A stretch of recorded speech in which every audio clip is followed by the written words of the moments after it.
अस्सलाम वालेकुम एवरीवन, कैसे हैं आप सब लोग। तो आज हम स्टार्ट करेंगे ENG 502 लेसन नंबर 12 से। अच्छा, अब यहाँ पे हम लिंग्विस्टिक वर्सेस ट्रेडिशनल ग्रामर पढ़ेंगे।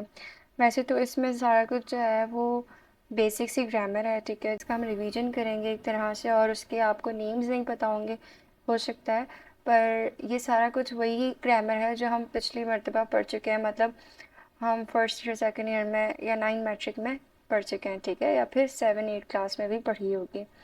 तो वही सारी ग्रामर है जो उसके नेम्स दिए हुए हैं हमें, ठीक है। और साथ ही फिर लिंग्विस्टिक है, लिंग्विस्टिक को डिफ़ाइन किया हुआ है कि लिंग्विस्टिक किस तरह से स्टडी की जाती है वगैरह। तो ये सारी चीज़ें मैं आपको बताती जाऊँगी, लेकिन इसमें से सारी चीज़ें आपने याद नहीं रखनी है। आपने बस एक मरतबा लेक्चर सुनना है, आपने कॉन्सेप्ट क्लियर करने हैं, और जो है सिर्फ हाईलाइटेड पॉइंट्स उन्हीं को रीड करना है, उन्हीं को याद रखना है, ताकि फिर अगर आपके MCQs वगैरह में आए तो आप उसे फिल कर सकें, ठीक है। तो अभी हम स्टार्ट करते हैं। इंग्लिश लैंग्वेज में जो है वर्ड्स को लिमिटेड पैटर्न में डिफरेंट अंदाज में मिला के डिफरेंट वे में यूज़ किया जा सकता है, ठीक है। मतलब जो भी इंग्लिश है उसको एक ही अल्फाज को या एक ही सेंटेंस को बोलने के अलग अलग तरीके होते हैं, लेकिन उनके जो पैटर्न है, उनका जो फॉर्मूला है, स्ट्रक्चर है, वो क्या होता है, फिक्स होता है।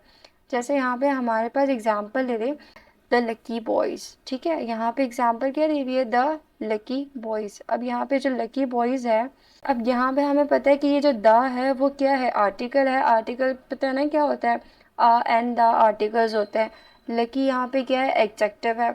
तो जब भी आर्टिकल होगा, एडजेक्टिव होगा, और साथ ही क्या दिया हुआ है, नाउन दिया हुआ है।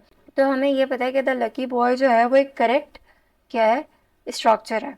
अब देखें, अगर द लकी बॉय की जगह मैं ये कहूँ बॉयज़ द लकी या लकी बॉयज़ द, तो ऑब्वियसली ये बात क्या हो जाएगी, रॉन्ग हो जाएगी। तो हमें कैसे पता चला, एक तो हमें बोलने से ही पता चल जाता है कि भाई हमें इतनी इंग्लिश तो आती है कि हमें पता है, लेकिन जिस बंदे को नहीं पता, जिस बंदे को इंग्लिश नहीं आती, या बेसिक से जो बंदा इंग्लिश सीख रहा है, उसे किस तरह से पता चलता है, उसे स्ट्रक्चर के थ्रू पता चलता है।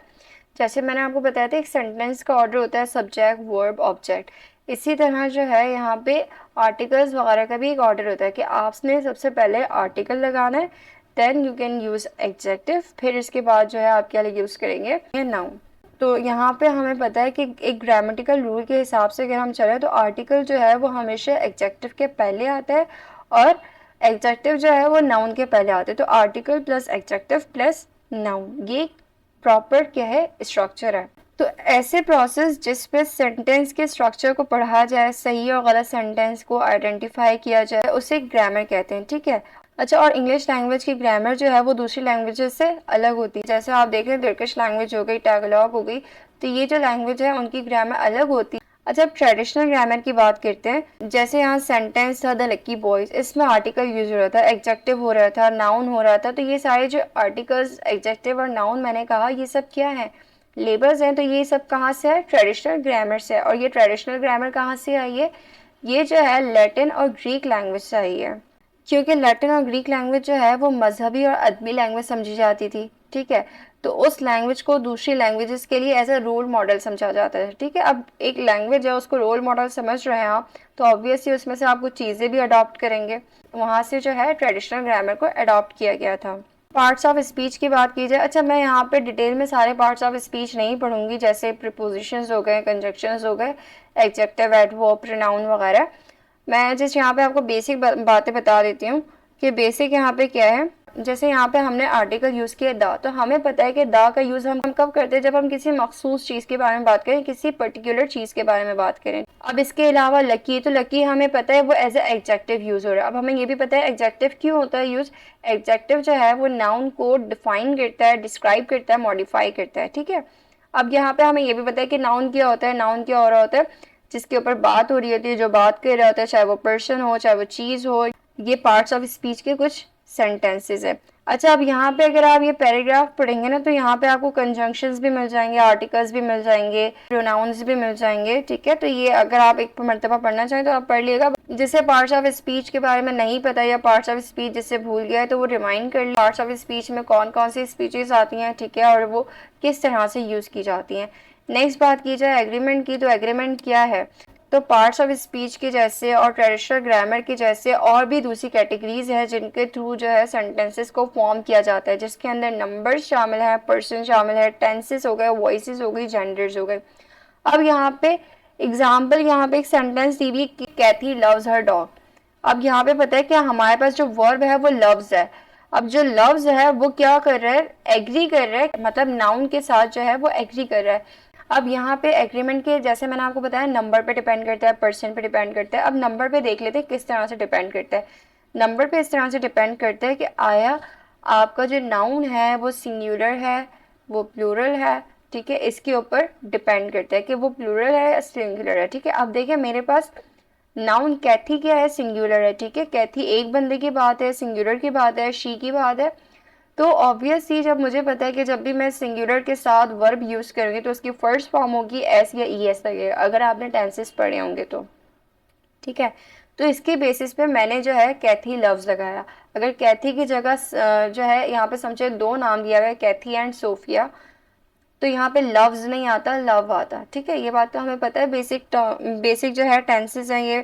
प्रेजेंट टेंस देख लें, तो इस तरह से जो है वर्ब की एग्रीमेंट होती है। ये भी एग्रीमेंट का एक तरीका होता है सेंटेंस की फॉर्म के लिए, फॉर्मेशन के लिए।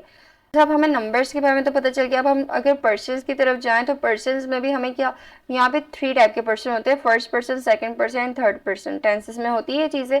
अच्छा, अब हम वर्ब के ऊपर आए तो वर्ब मैंने वही बात बता दी, टेंसेस पर डिपेंड करता है। इफ़ इट इज़ प्रेजेंट तो हमने प्रेजेंट के टेंस के हिसाब से लव्स लगा दिया, पास्ट के टेंस के हिसाब से हम लव्ड लगा देंगे। ठीक है, अच्छा एक्टिव वॉइस के अंदर यहाँ पे एग्जांपल ले लें। अगर आपका सेंटेंस था कैथी लव्स हर डॉग, तो ऑब्वियसली इसका जो पैसिव वॉइस हो जाएगा वो क्या हो जाएगा, Kathy is loved by her dog. ठीक है, तो यहाँ पे क्या किया है, हमने एक्टिव वॉइस से चेंज किया पैसिव वॉइस के अंदर। ठीक है, अगर आपने एक्टिव पैसिव वॉइस पढ़े होंगे तो ये इससे रिलेटेड है। बाकी ये है कि इसके डिटेल में जाने की ज़रूरत नहीं है, बस आप लोगों को ऊपर से चीज़ें पता होनी चाहिए कि एग्रीमेंट जो है वो डिपेंड करती हैं टेंस पे, नंबर्स पे, पर्सन्स पे, ठीक है, और जेंडर्स पे। अब जेंडर्स की बात की जाए तो कैथी, कि कैथी क्या है यहाँ पे, कैथी यहाँ पे लड़की है। लड़की के लिए हम शी, हर, इस तरह के वर्ड यूज़ करते हैं। ही, हिज लड़के के लिए यूज हो रहे हैं। किसी भी थिंग की बात हो रही है, क्रिएचर, एनिमल की बात हो रही है, इट, इट्स, इस तरह के वर्ड्स यूज हो रहे होते हैं।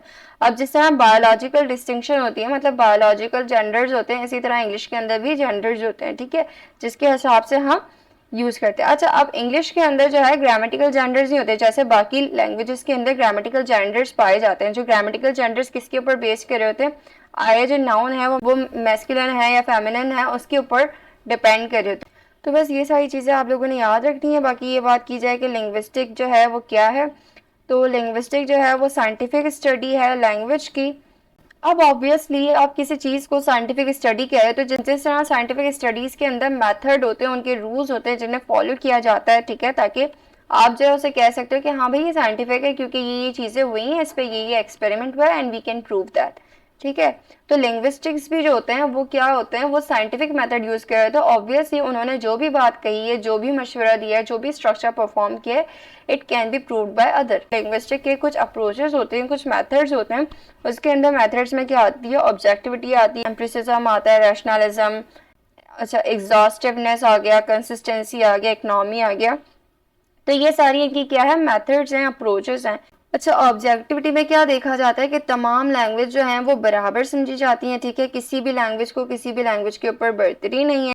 एम्प्रिसिज्म की बात की जाए, उसके ज़रिए ये है कि आप जो है मतलब लिंग्विस्टिक जो होता है वो अपनी ज़ाती राय नहीं देता, बल्कि वो ऑब्जर्वेशन के अकॉर्डिंग, एक्सपेरिमेंट के अकॉर्डिंग और जो भी डेटा उसने एनालाइज किया होता है उसके अकॉर्डिंग जो है वो एक पूरी स्टेटमेंट देते हैं अपनी। रैशनलिज्म की बात की जाए तो भाई आपके पास जो नॉलेज है वो नॉलेज अगर फैक्ट के बेस पे है देन जो है उस चीज़ को आगे परफॉर्म किया जाता है। अगर आप रैशनलिज्म नहीं है, मतलब वो जो है बस हवाई बातें हो रही हैं, तो फिर वो साइंटिफिक वो जो है लिंग्विस्टिक अप्रोच में नहीं आता। एग्जॉस्टिवनेस की बात की जाए तो एग्जॉस्टिवनेस में क्या होता है कि डेटा देखा जाता है, जो कलेक्ट किया हुआ डेटा होता है उसी के बेस पे बात होती है। ठीक है, से क्या होती है कि किसी भी तरह की गलत बयानी जो होती है वो उसके अंदर अलाउड ही नहीं होती है। नेक्स्ट बात की जाए इकोनॉमिक की, तो इकोनॉमिक की मतलब कोई भी गैर ज़रूरी बहस नहीं होती, कोई भी रेपुटेशन नहीं होती। ठीक है, इकोनॉमिक की प्रॉपर स्टेटमेंट होती है और कुछ कुछ सिंबल्स या फिर कॉन्सेप्ट्स भी गिवन होते हैं। तो ये सारे मेथड्स हैं जिनके थ्रू वो लैंग्वेज की एक रिसर्च करते हैं।